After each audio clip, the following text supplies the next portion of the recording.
அனைவருக்கும் வணக்கம். Welcome to first step cooking channel. இன்றைக்கி நம்ம வீடியோவில் பார்க்க போகிறது குலோப் ஜாமுன் தாங்க. பாருங்கள், நல்லா ஜூஸியாக இருக்குது. சாப்பிட்டா நல்லா வாயில் உடனே கரைஞ்சிடுங்க. அவ்வளோ சூப்பராக இருக்குங்க. வாங்க வீடியோக்குள்ளே போகலாம். ஒரு பவுல் எடுத்துக்கோங்க.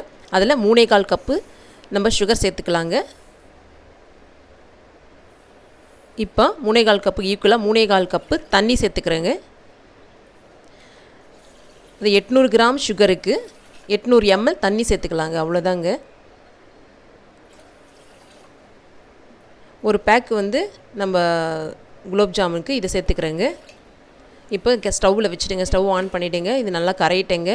இப்போ ஒரு பவுல் எடுத்துக்கோங்க. நான் இந்த MTR pack MTR gulab jam தாங்க எடுத்தேங்க. இதில் ஒரு பேக் ட்ரான்ஸ்ஃபர் பண்ணிடுறேங்க. இதில் 35 குலோப் ஜாம் வருதுன்னு சொல்லியிருக்காங்க. பார்க்கலாங்க, 35 குலோப் ஜாம் வருதான்னு டெஸ்ட் பண்ணலாங்க. இப்போ இதில் இந்த கப்பால் 1/4 கப் வாட்டர் எடுத்து வச்சுக்கோங்க. இப்போ 1 டேபிள் ஸ்பூன் ஆயில் ஊற்றிக்கோங்க. இப்போ ஆயிலும் மாவு நல்லா மிக்ஸ் பண்ணிக்கோங்க. இப்போ அந்த கப்பில் 1/4 கப் மெஷர் அளவு நீங்கள் தண்ணி எடுத்துக்கோங்க. தண்ணி எடுத்து கொஞ்சம் கொஞ்சமாக ஊற்றி நல்லா பிசைஞ்சிக்கோங்க. எனக்கு 1/4 கப் வாட்டர் சரியாக இருந்தது. எனக்கு சரியாக போயிடுச்சு. இந்த மாதிரி பிசைஞ்சு இப்போ 5 நிமிஷம் நம்ம டவல் போட்டு ஊற வச்சிடலாங்க. ஒரு ஒயிட் கிளாத் போட்டு நான் ஊற வச்சுட்டேங்க மாவை. இப்போ பாருங்கள், சர்க்கரை கரைஞ்சிருக்கும் பவுலில். இதை நான் அந்த பவுலில் கரைஞ்சோடனே இப்போ நான் ஃபில்டர் பண்ணிக்கிறேன். நல்லா கொதி வந்தோடனே இப்போ ஏலக்காய் தூள் தூவி ஒரு மூடி போட்டு மூடி வச்சுட்டேங்க. இது அப்படியே இருக்கட்டும். இப்போ மாவை நல்லா ரோல் பண்ணிக்கலாங்க.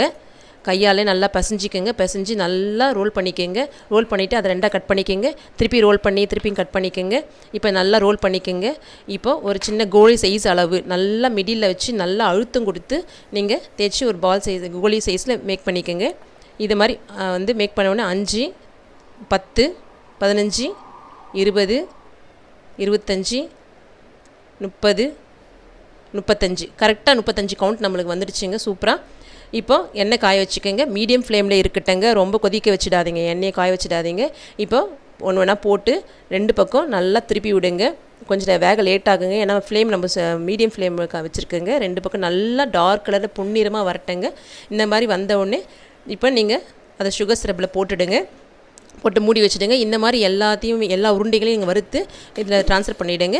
ஒரு 15 நிமிஷம் கழித்து பார்த்தா எல்லாமே அப்சர்வ் பண்ணி சூப்பராக குலோப் ஜாமுன் உங்களுக்கு ரெடி ஆகிடுச்சுங்க. அவ்வளோதாங்க. Thank you for watching this video. Bye bye.